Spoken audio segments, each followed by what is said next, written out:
I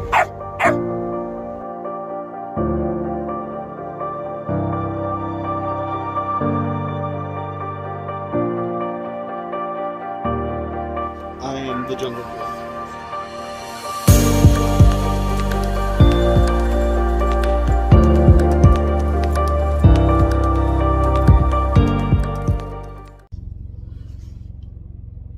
Don't kiss my ear. We have a pretty short day today. I got a 2-hour drive down to Bentonville to that Walmart. And then my next load doesn't pick up until tomorrow night. So lots of sitting this week. Sorry, it gives me lots of chance to practice on my new guitar. Hey, quit itching everywhere. Crazy boy. Anyway, it's like a 2-hour drive to Bentonville. Get this thing delivered and then park it somewhere.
still ended up like 15 minutes early, so we'll see if they'll let me in.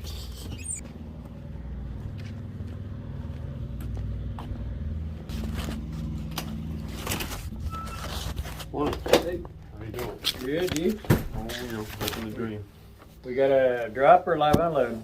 If you're a live unload, can't log it in yet. Okay. When can I get in? It all depends on when your appointment is. As 4:45. You have a delivery number? What would that look like? Have good info, wouldn't it? Yeah. If they'd ever quit lying to the drivers, dumbasses. I thought I got here 15 minutes early, not 50. So. It's actually 4:15 I can log it in, but a lot of times I wait another extra 5 minutes just for these managers to get the damn doors on there. Yeah. And half the time I call just to make sure they got them on there before I even finish logging anybody in. Okay. So is there somewhere around here I can go, or Which way did you come in? what do you mean? I came off That the interstate. direction or that Came up direction? from the interstate. Okay. You remember seeing that Walmart neighborhood market up the road, about Yeah. 2 miles? Okay, there's an Arvest Bank and a store. In between the two, there is a service road right there. Okay. Thank you. Uh-huh.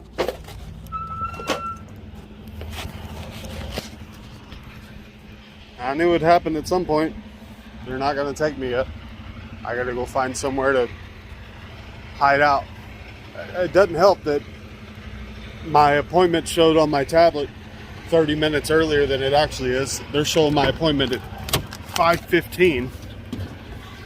So he can't check me in until 4:15, which is almost an hour away. So I got to go find somewhere to turn around and hide, and because they won't let me stay here on the lot either. For, you know, God forbid I find somewhere to hide over here. There's 10 acres of parking out here, but nope, you can't do that. So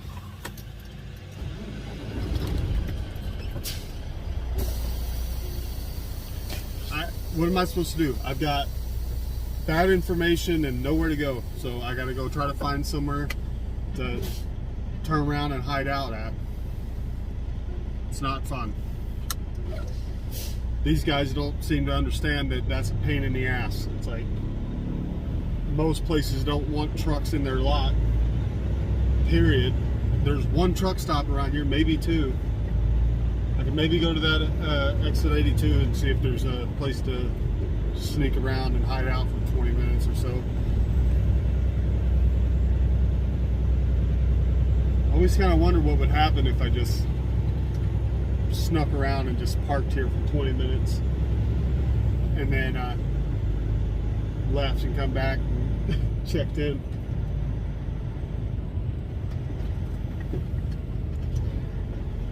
But I don't want to tick them off and end up getting kicked out of here for good, because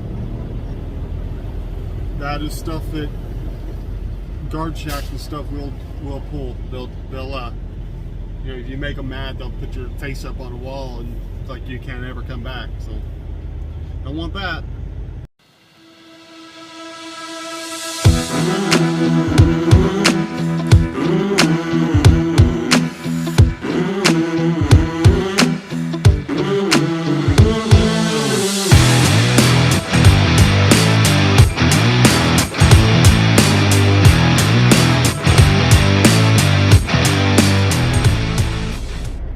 This place looks closed and empty enough. I'm just gonna hang out here for the next 30 minutes or so.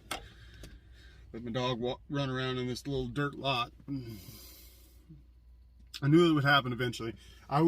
It's always a difficult thing with places that are super specific like that. It's like, you know, I could have left another 20-30 minutes and got there when I thought was my appointment time, you know, an hour before, which would have been, you know, 3:45, but they're saying in their system my appointment's at 5:15, so I still would have been too early. But so if I leave myself just enough time to get there, I run into the same problem of trying to find somewhere to park and wait out my time, or being late, right? So if I leave myself out like it was a 2-hour drive, if I'd have left it with the correct information, I would have left at 2:45 or no 2:15 instead of 1:15. And then say I went across that scale in Arkansas, which I got pulled into, if they decided they wanted to do an inspection.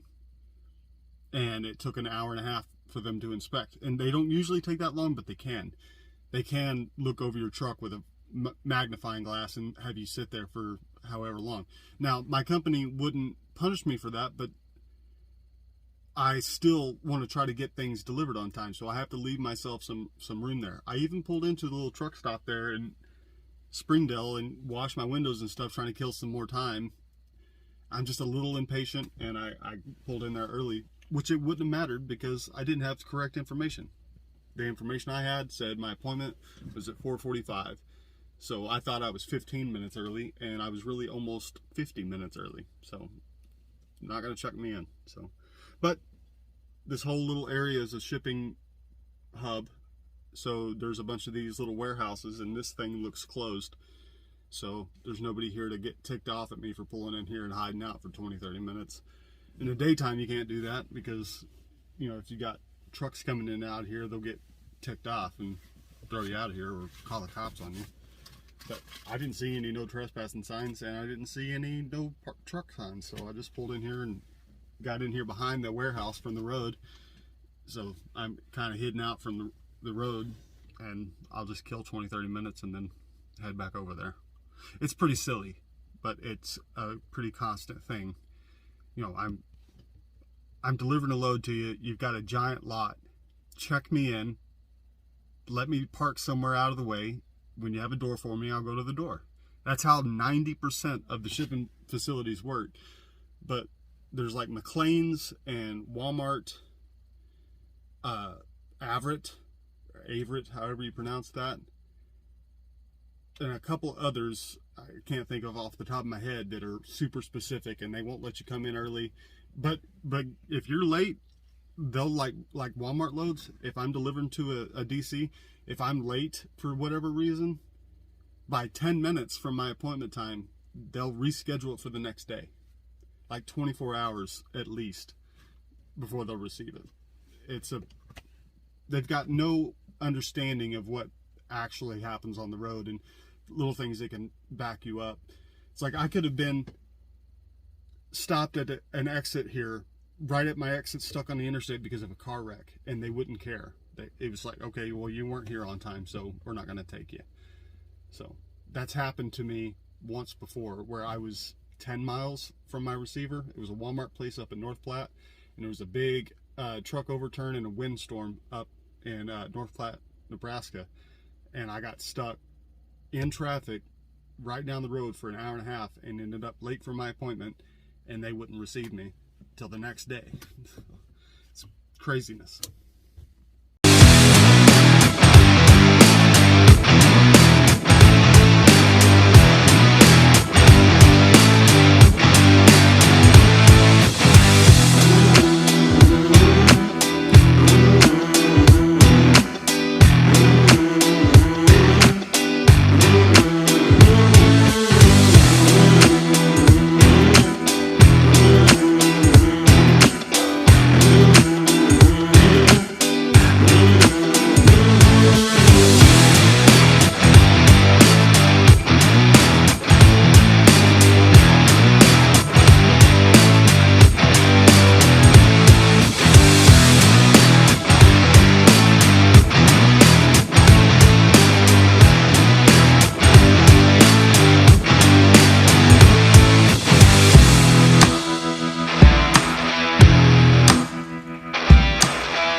He said, dude, let me tell you what.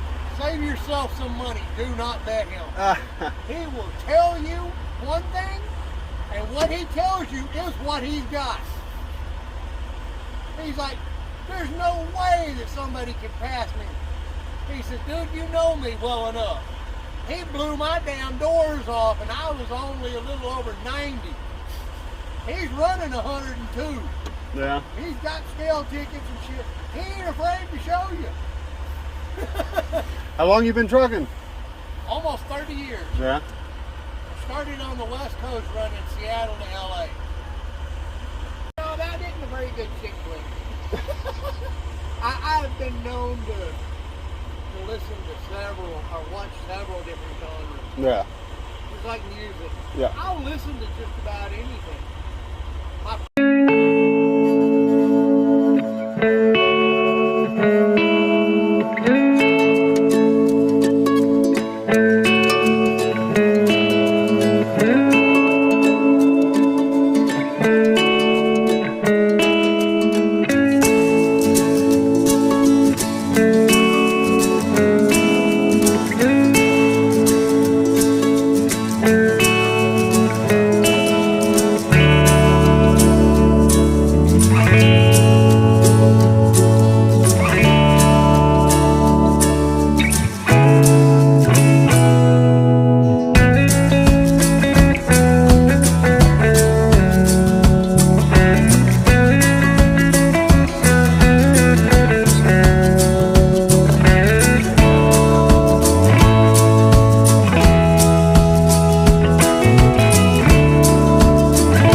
Well, that does it for this one.